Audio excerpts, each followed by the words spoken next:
daafurka barnaamijka dibudhiska madxafka qaranka oo ahayd goob lagu keydiyo taariikhda agabka iyo hidaha dhaqanka dalkeena ayaa waxaa maanta dhagax dhigay madaxweynaha dalka mudane maxamed cabdullaahi farmaajo. wasiirada maaliyadda boostada iyo isgaarsiinta qaranka iyo maamulka gobolka banaadir ayaa goobjoog ka ahaa munaasabadan lagu dhagax dhigayo oo gudoomiyaha gobolka banaadir si kooban uga hadlay. waxaan halkan u joognaa waxay tahay barnaamijkii aad ku dhawaaqday isxilqaan oo dhaqangalkiisii oo runtii shacabka Soomaaliyeed meel walba joogaan aad iyo aad u soo dhaweeyay dalka gudihiisa iyo dibaddiisa isla markaana ay hore u arkeen golihii murtida madadaalada dhagax dhigtay sida looga wada qayb qaatay bulshada oo dhanna kaalintooda uga qaateen. halkan waa madxafkii qaranka oo taariikh weyn u leh ummadda Soomaaliyeed inaa maanta noo dhagax dhigto isla markaana si isxilqaannimada bulshada ay ku samaysatana waa taariikh kale. wasiirka boostada iyo isgaarsiinta xukuumadda federaalka ee Soomaaliya injineer Canshuur ayaa sheegay in xaruntan lagu dhisayo ololaha isxilqaan ay qaadan doonto muddo 6 bilood ah.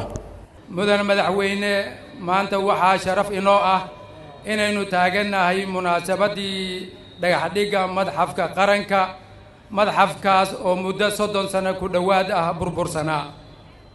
mudane madaxweyne madxafkan waxaa la dhisay 1987 nasiib daro annaga gacmaheena ku burburinay. madxafkan waxaa yiilay agab taariikheed ku dhow 4000 oo agab taariikheed ayaa yiilay halkan.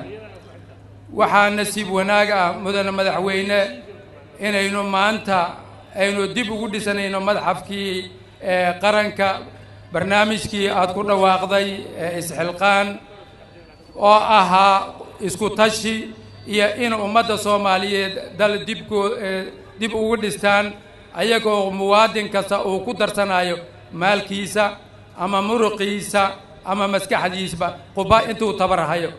waxaan diyaarinay qorsho muujinayo bisha Juun 2019 in halkan aad nooga daafuri doontid ama xariga aad ka jari doontid madxafkii qaranka oo dib loo soo nooleeyay agabkiisii loo soo dhammaystiray. madaxweynaha dalka mudane maxamed cabdullaahi farmaajo oo la hadlay dadweynihii ka qayb qaadanaya ololahan isla markaana ka qayb galay munaasabadan dhagax dhigga waxa uu ka hadlay ahmiyadda ay shacabka Soomaaliyeed u leedahay dib u dhisidda dalkooda oo uu xusay in qorshaha dawladdu ay ka mid tahay dhismaha xarumo iyo wadooyin dalkan uu lahaa. waxaan rabaa inaan u mahad celiyo cid walba oo ka qayb gasha oo ku bixisa maalkooda ay ugu horeeyaan ganacsatada Soomaaliyeed iyo qof walba oo qayb ka ah dhismaha dib u dhiska dalkiisa.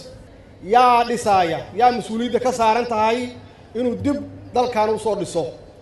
ma waxaad aan sugaynaa gacmo shisheeye, ma waxaan sugaynaa dhaqaale shisheeye, ma waxaan sugaynaa ilaa aan dhaqaale helno inta dalkeenu saan u burbursan yahay, mise annagaas ku tashanna annagaas xilqaanna. fakarkaasi wuxuu dhalay ficil oo aan maanta halkan u joogno ayaan dhaweydna aan u bilownay shaqada tiyaatarka. haddana hadduu Ilaahay yiraahdo aan ku xujinayno laabeeriga, hadduu eebba yiraahdo iyo meelo badan iyo xarumo badan oo dawladdu leedahay iyo jidad iyo cisbitaallo iyo iskuulo hadduu Ilaahay yiraahdo aan ku dhisanayno muruqeenna iyo maalkeenna aan isku dhisanayno. saas darteed waxaa la rabaa qof walba oo Soomaaliyeed gudaha iyo dibaddaba inaan u istaagno inaan dalkeena dib u soo dhisanno oo aan tusno caalamka Soomaali waxay ahaan jirtay iyo dalkan siduu u dhisnaa si ka wanaagsan inaan u dhisanno hadduu Ilaahay yiraahdo.